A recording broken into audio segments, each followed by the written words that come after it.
the components to a strong body paragraph. First, your thesis. A good body paragraph always starts with the thesis because this is basically where you're setting up your argument. This is going to go in your introduction, but your bodies are going to be organized to address each part of the thesis. So you're going to need to have a clear-cut thesis before you can begin your body paragraphs.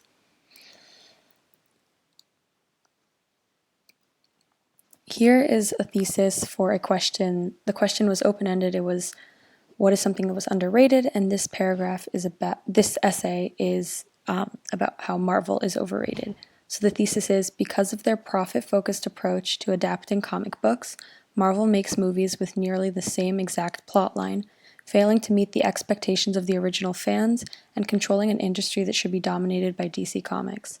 So these different colors, the light blue, dark blue, and yellow, those are all how I separated the bodies of the essay. So each of those colors is a different body paragraph.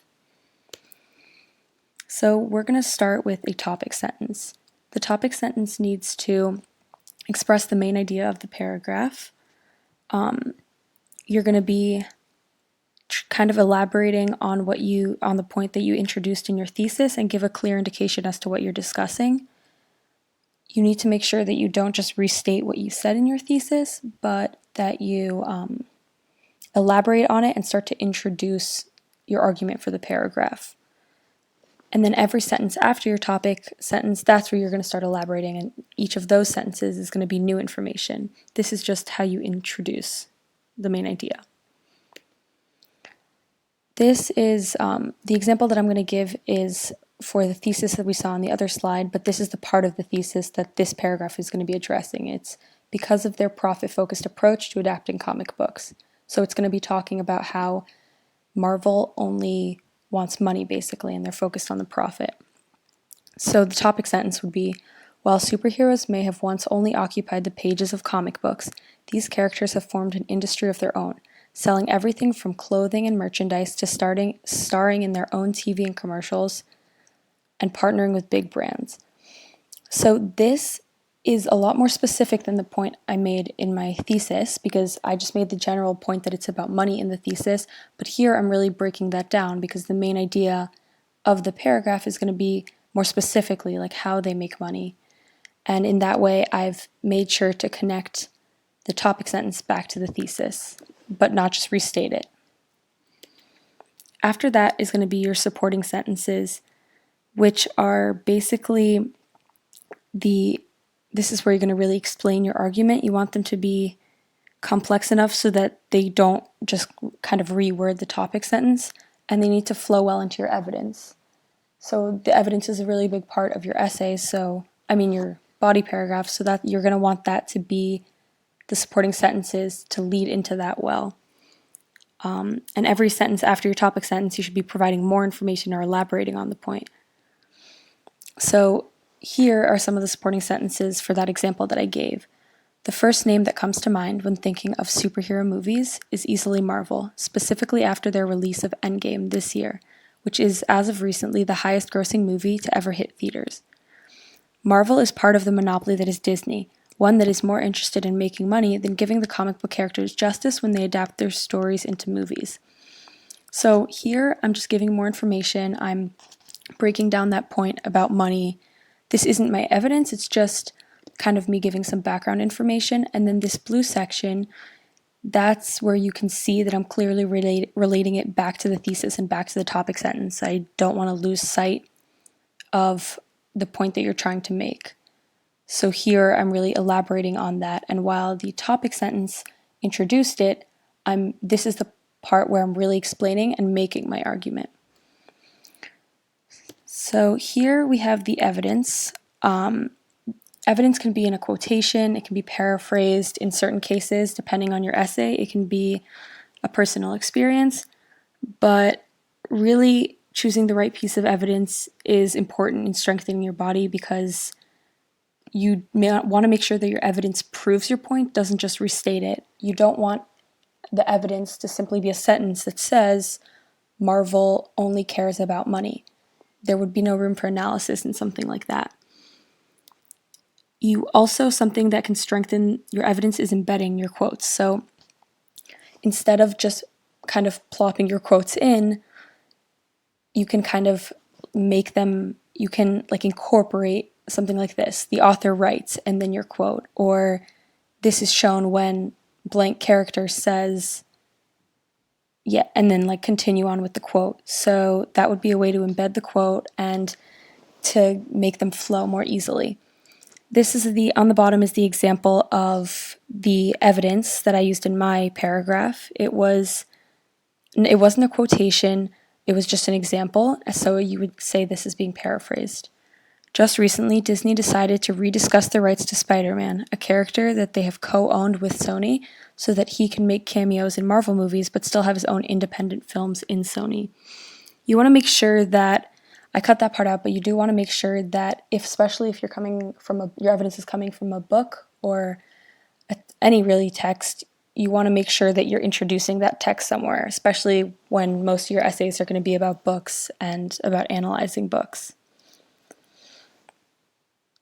And this is the part that most people struggle with, which is analysis. So if you've chosen a strong piece of evidence, it should leave room for analysis. There should be something that you need to explain. And what a lot of people struggle with is simply rewording the evidence and making a point that it already made. So the analysis is where you want to break down your evidence and relate it back to the thesis. So one of the most important things is to make sure that you don't just go on a random tangent or just kind of explain something that's not relevant. It always has to have a connection back to your thesis. But you want to be able to break down your evidence.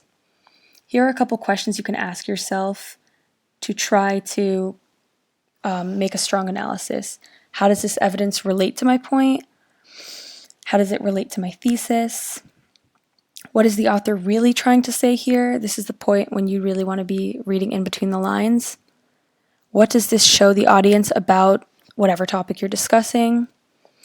Why is this quote important to the point I'm trying to say? And what's the author's purpose? And how does this evidence evolve my argument? The evidence should be contributing something to your argument. It's really important to explain the evidence, not to restate it.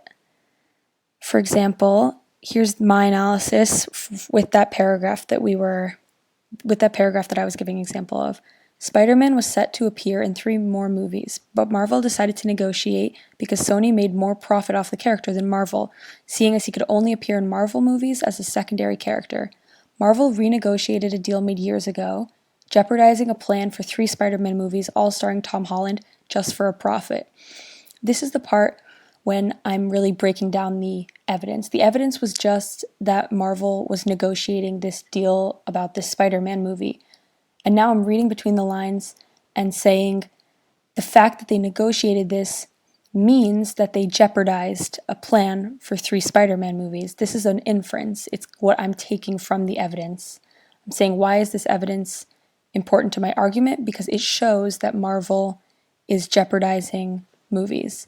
And then it continues on with the movies already announced, Marvel threatens something fans were already very excited for, showing that they care more about their profit than their fans.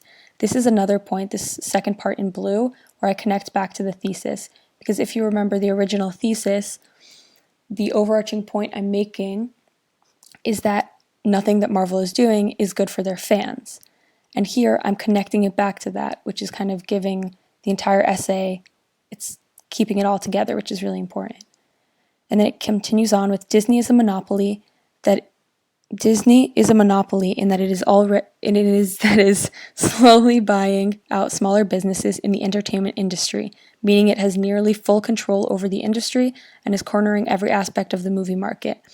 This is an inference. So the fact that I'm saying that it is going to have almost full control is something that I've taken from the evidence and decided kind of on my own. So this is the part after your analysis. You're going to want to sum up your paragraph. You want to conclude your paragraph and make a connection to the next one. That's important because you want your paragraphs to have some flow, especially if you're talking about a different topic in each of the paragraphs. They're always going to be connected by the thesis. So this is the part where you connect back, make a connection between them that gives them flow. Obviously, this wouldn't really be applicable for the last paragraph before the conclusion, but here's an example. So my thesis is, because of their profit-focused approach to adapting comic books, Marvel makes movies with nearly the same exact plotline, failing to meet the expectations of the original fans and controlling an industry that should be dominated by DC Comics. So the paragraph that I've been building throughout this video so far is the one in dark blue, and that is a continuation of that last sentence. It is nearly full control over the industry and is cornering every aspect of the movie market. Then, on the left, this sentence in light blue is how I made a bridge sentence to the last paragraph, which you can see in terms of the thesis is also in light blue. One exception to this is the DC Comics franchise, known for movies like The Dark Knight and Joker. I made a connection to the dark blue paragraph, and saying one exception, but then I'm introducing the next paragraph without giving away its topic sentence fully. It's just giving it a nice flow. And that's it. Those are the key components of a strong body paragraph, but make sure you know that structure isn't set in stone, and just because these are some key components of a body does not mean that you have to stick to a specific template. Just because this way works does not mean your body will not change depending on your topic or how much evidence you have. You don't have to stick to a certain outline, but this could be beneficial for a strong body paragraph.